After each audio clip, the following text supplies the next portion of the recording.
My portfolio has increased by about $81,000 since first revealing it on this channel about a month and a half ago. It's about that time to provide an update of why this thing is heading to the moon.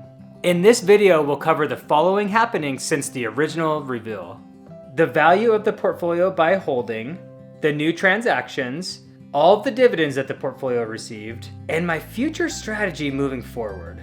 I'll leave a link to the reveal video in the description below if you happen to miss that video. I wasn't messing around when I told you guys that I'm going to be as transparent as possible on this channel.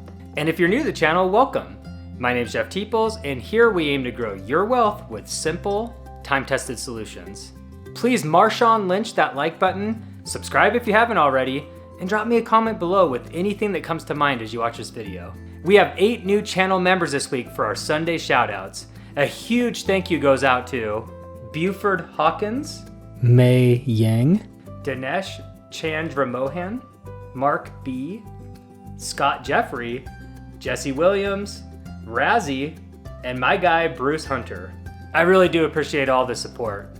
Let's grow. Quick reveal recap.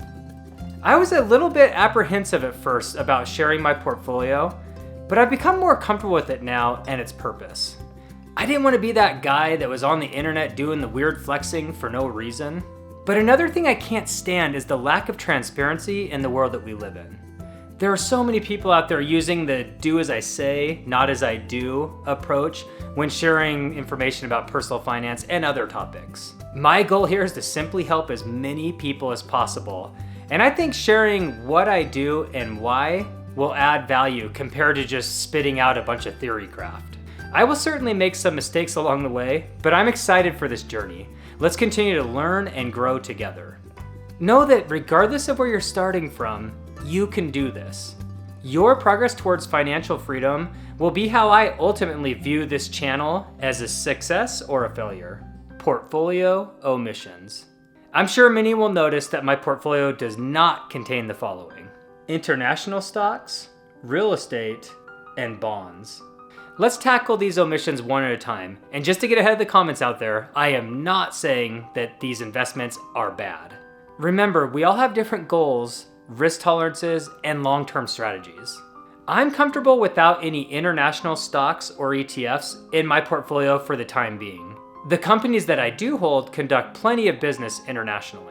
But it's something that I'm constantly keeping my eye on because I do think that broad, low-cost international ETFs will add tremendous value to our portfolio at some point in time in the future, just like it has at times in the past. Much like everything that the crazy stock market does, I don't know when they will make sense for the portfolio.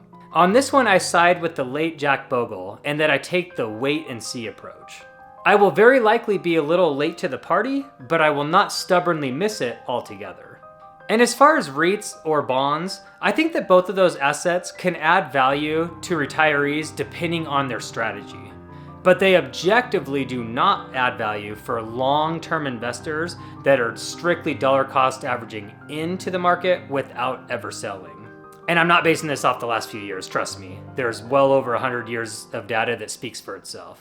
I do think that especially bonds and REITs provide a stable floor for your portfolio. So when things get volatile, which they will, and the stocks are just crashing, it can be good to have them. And depending on your portfolio value and your direction, your goals, and how you view dividend growth versus yield now, having bonds or real estate can make a big difference. And I'm going to share more detailed thoughts about how I view these asset classes for retirees in a video I'm working on right now and plan to release in the next month. I just wanted to get ahead of the inevitable comments on this one. For me, they don't make sense, but I'm not saying they're bad. All right, let's get to the fun stuff. Portfolio overview. My wife and I hold our investments in 5 different places. We have the majority of our assets in E-Trade, and then she has a work 401k and an HSA held at her company. And then we hold our crypto in an online broker.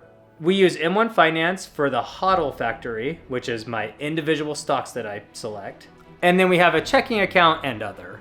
Let's dive into these holdings one account snapshot at a time. And then I'll share how I tie everything together so I can focus on my overall target allocations and keeping them in balance. A quick side note, the spreadsheet that you see in this video was updated on Friday the 8th. I update my account values on that one each Friday.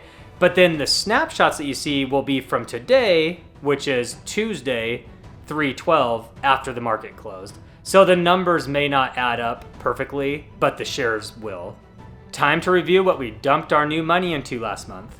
We're going to start with E-Trade, which is our main account that has all of my previous 401ks that I've rolled to my traditional IRA via rollover IRA. And it also has a taxable account. Of this total value of $892,000, the taxable makes up $426,000 of that amount. And the rest is a rollover IRA with all the old 401ks. And you may have noticed I do like to keep SCHD in my taxable account. I've explained that in previous videos, but I love those qualified dividends. So as you look here though, the big dog positions are VGT, which is once again getting ahead of SCHD for me. So I'll naturally be looking to rebalance that, aka I'll be buying more SCHD as I have dividends or new money entering the portfolio. And I haven't purchased VGT in a while. It's been at 650. It's just performed so well that I've been purchasing more of the S&P 500, which isn't on this account, and SCHD in general. And you can see here that our average cost on VGT is $287, and our average cost on SCHD is $72.45, and that's for these shares. I will say, since these are in an IRA, a lot of SCHD, about half of it is, and then pretty much all of the VGT is. I do freely move them around when I rebalance, so I'm not the type that's trying to make this look as pretty as possible, but still some nice gains even with all the movement. And then the money market, I like to keep it 10%, and we'll dive more into that later. Here's that chunk of JEPQ that I bought when I quit my job because I knew that we would need cash flow to be able to continue maxing out her 401k. And then IBIT, this is a fun one. This is one I just started, and I alluded to it in a video a few weeks ago. I already have $4,100. So with this IBIT, you can see that I started, let's get these in order here. You can see that I started purchasing it late January, and every single week I've been cost averaging into IBIT, and I did about $250 worth the first 2 weeks, and then I upped my game to $500. But you can see I'm buying less and less shares of this thing because my price paid has gone way up. See, here's the initial when it was newer, and the price paid has gone up as Bitcoin's been going to the moon. So far, the IBIT is up 31%, and it's made $1,000, and I have not been selling my Bitcoin. I am still holding my Bitcoin. I know I'm supposed to stick to my system and roll it from the old one to this one, and I will do that. But with the halving event coming up, I'm just slowly starting the process of cost averaging into this, and it's been from the money market. But eventually I'll continue to buy my 500 or so a week, but instead of coming from my money market, I'll roll it from my other online broker that holds my Bitcoin right now. And then this S&P 500, XLK, and QQQM is my nephew's account. This does not get tabulated up to my totals. We're out here on M1 Finance, and here is the HODL factory. These are the individual stocks that my best friend and I select for our portfolios. And as you can see, I only have $6,500 in this thing still. We're working out our methodology as well as reducing our portfolio turnover. The skin in the game is low, but I eventually want this to be 10% of my overall portfolio. So it's gonna be a good size number, into the six figures. And if we look right now, we're on year to date. Let's go to all here. Since we started in April of 2023, our selections for the HODL factory, these are individual stocks, it's 99% of my overall weight here of the 6,500, is up 46%, and the market in that time, this is a weighted return, so these numbers look goofy. It went from 10% to 1%, but the returns are correct, and the market is up 25% in that time. So we're outperforming the market by about 20%, almost a year into this thing. I am not going to dive into the details this update of the HODL factory. We're doing a rebalance in 4 days from now, and I'm really excited for that. We're going to slightly change our methodology and how many companies we hold and why, and then I'm going to share more information information. But let's jump over to a spreadsheet real quickly since I already have it so we can view the high-level stats of the 43 companies that we currently hold. We're out on the spreadsheet I put together for this. So here's the HODL Factory column with its stats and performance, and here's VU, or the market. And I'll mention right now, I couldn't find the net income margin or the free cash flow margin for VU with reliable information, so I left it blank. But all the other stuff, and this is a couple weeks old, so full disclosure, these might be slightly different right now. 3-year dividend CAGR is 17% for the HODL Factory compared to a 6% growth for VU. The 5-year dividend CAGR, or dividend growth rate, what it averages growing per year, so this is what you can compare to your salary increases at your job, is almost 17% as well, and VU is almost 6%, so the 3 and 5 year are pretty consistent. The dividend yield is a low 1.1%. for the HODL Factory weighted average. VU was 1.4 at the time. And then the payout ratio is a nice and low 20% compared to the market's 35%. You want this number as low as possible. And then here's our 3-year, 5-year, and 10-year total returns. As you can see, the total return of the HODL Factory was 118 over 3 years compared to VU's 33%. That's a 250% outperformance. Its 5-year was 279 compared to 96. It's a couple 100% outperformance. And the 10-year total return is 711 to 227. There's a lot of work to be done here, but so far so good, and I'm excited to share more details in the future. I'm out on Seeking Alpha, which is my favorite site to research stocks and ETFs, and it's also where I aggregate all of our holdings into one portfolio, because I use this information to update my spreadsheet every Friday. I have it down to about a 4-minute, 5-minute routine. It's pretty streamlined at this point. And we're going to quickly look at our 401k and HSA. The 401k is in VU. It's technically in this index fund, but I prefer VU for S&P 500, and that's what it will be someday when we roll it over. So this is what I consider my quote-unquote VU, and it's at $340,000. And then VIGIX is the best available investment in our HSA account, and this is basically the mutual fund version of the ETF VUG. Not a bad holding, not my favorite, but we have about 25,000 of it. And then my crypto, so this will include that IBIT that I've been buying up. And you can see here, it's worth 4,100. We have 102 shares. Those are all in E-Trade that we saw before. And then here's the OG Bitcoin that I have out on a broker. And it's about 0.78 Bitcoin. And then of course, I'm part of the Doge Army. Hashtag Doge Army, baby. We got this. And it's worth about 514 bucks. So nothing compared to my Bitcoin position. And then M1 Finance is all those individual stocks at about 6,500, and checking and others just are what we use to pay bills. I have a business account for my YouTube bills, and we have a personal account, but this is about $13,000 of sort of random cash outside of the money market and E-Trade. So we're gonna hop over to the spreadsheet that I update each Friday, and I'd like to get a better version of this out there for the members of the channel eventually. It's a little clunky the way I do it, so I would like to improve it before officially sticking it out there. But basically what I do is I just put in a simple dollar amount for each holding, and these will be a little outdated because the market has changed since I updated this on Friday. These are the Friday values, so these perfectly match Seeking Alpha as of Friday after market close. And Seeking Alpha is updating because it has the shares instead of a straight dollar amount. But I updated everything and got 1.322 million. So then I have a snapshots tab. This is where I just kind of track the trending value of my portfolio over time. And when I think as of my last video, I was somewhere in here, I want to say. And anything that's pink is a new all-time high for my portfolio. And anything that's green is the current all-time high. So as you can see, as of Friday, my wife and I hit a new all-time high by 8,500. We were up 0.6% that week. And then ultimately, there's a pivot table. When I update this first one, there's a pivot table that shows me what percent of my overall portfolio each holding is. So VU got a little ahead again in the 401k. VGT and SCHD, I like these to be all about a third each compared to each other, like not a third overall, of course, because there's other stuff. Cash, I like to be about 10%, so I'm looking pretty good there. JEPQ is a temporary holding because I needed cash flow. In fact, I categorized it as cash flow instead of cash, just so I knew the difference. IBIT is the new, I just label it as IBIT. This is all my crypto, but eventually it's transitioning just to IBIT. So I'm sort of a little ahead of the game there. It's at 4.4%. So the goal is to put 2% of my portfolio each year into crypto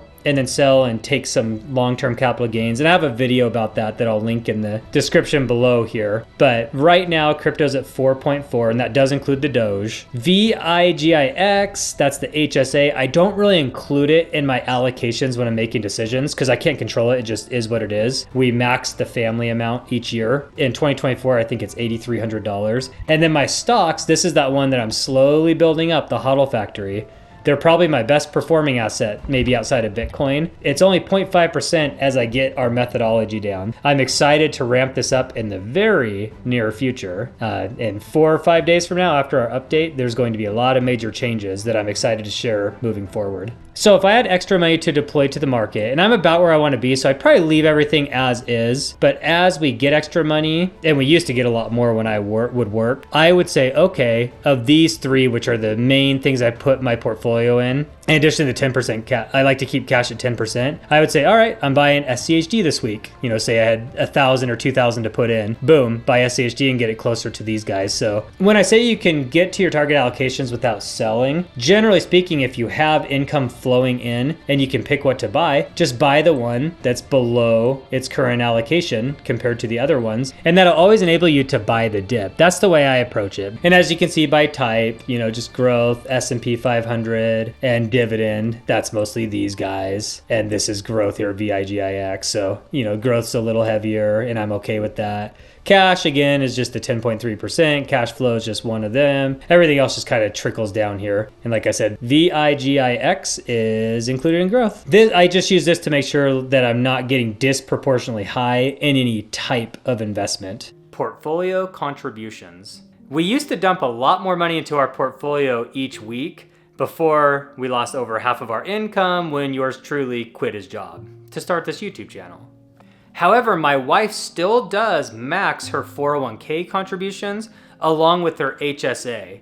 These are our only automatic contributions that we're investing right now on autopilot each time that she's paid. And this is also why I picked up a nice slice of JEPQ a while back, just so we can maintain our lifestyle and take advantage of these pre-tax contributions, because we don't make quite enough money now at this point to get by with our mortgage and our 2 toddlers and everything, but we're right there. So I figured JEPQ is nice to have that cash flow, even though it's not taxed favorably, just to get us by for the time being.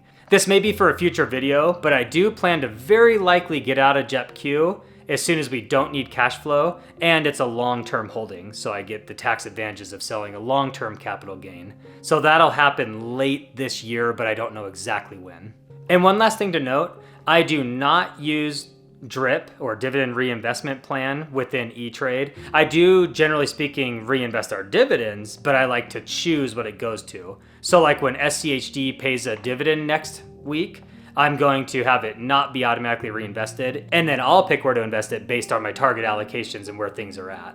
And most of the time that I receive a dividend from any of our assets, I'll just stick it in the money market that day just to get it working for me. And then I'll reassess what to invest it in based on my target allocations a little bit later.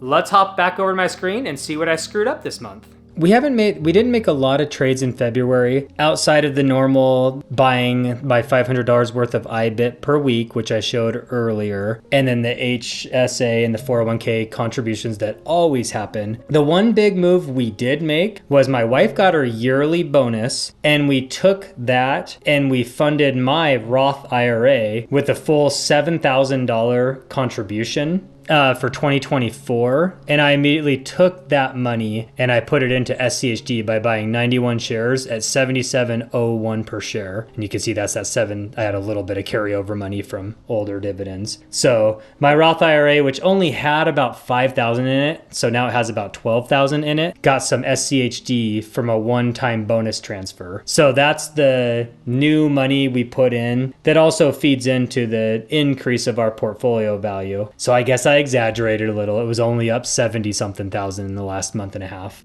Dividends received. It's time to review all dividends that our portfolio has produced since January of 2023. That's when I started explicitly tracking this. I always had a projector out there, but I didn't record what I actually received. I was always just looking forward based on my holdings, which I still do. So I have the history since January of 2023. Let's check it out.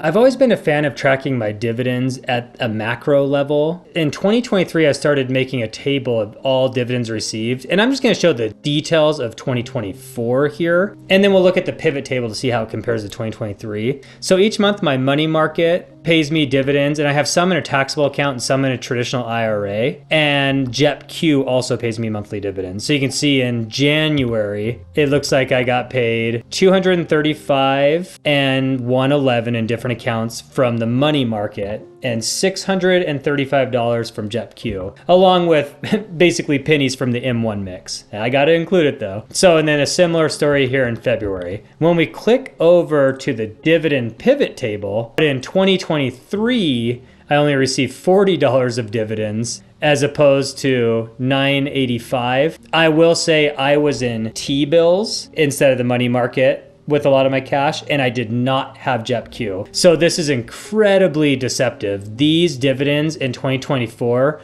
are going to be very, very high because JEPQ is a temporary thing, as I mentioned earlier. In January and February, I basically had nothing here compared to a big chunk dividends here. And now you can see every March and June, September and December, I have these big numbers because we have SCHD, VGT, VU, and stuff like that usually paying on those months. So this month will be more apples to apples, although it will still be higher because I'll still have the money market and JEPQ in addition to my SCHD and other stuff. So I'm excited to see what March will bring. It's time to see if this stuff is building generational wealth or not. Portfolio performance.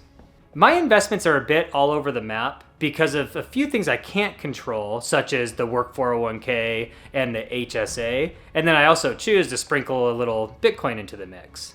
But the core of my portfolio, as I always explain in these videos, and as you've seen, is a third each of SCHD, VGT, and VU. This will be my mix when we dive into the data to look at some back tests over the years as I share my portfolio updates. And then as far as the competition, we're going to use the market or the S&P 500. I use VU for that as far as the backtest is concerned. We'll also make it a habit on these updates to throw in VT as the competition as well to see how we compare against the Boglehead Dream ETF. VT combines VTI, the total US stock market, and VXUS, the total international stock market, into one single holding. It is the ETF that most Bogleheads say is the one you should buy and hold forever. Let's go. We're at our portfolio visualizer to run the backtest. So what I did here was I went from 2014 through 2024 with year to date on, and that'll be through February. And this roughly mimics my investing timeline. And then I put in some numbers here that aren't perfect, roughly what I had in my 401k rolling over and monthly contribution to get me to where I am now. Again, it wasn't a perfect streamlined dollar cost average in like this because I went from making less money to more, but you have to put something in the tool that makes sense. And you'll see what I mean by the final values. So monthly contribution, rebalancing annually, reinvest dividends and display income both on. We have my mix, which is the third of each, VU and VT.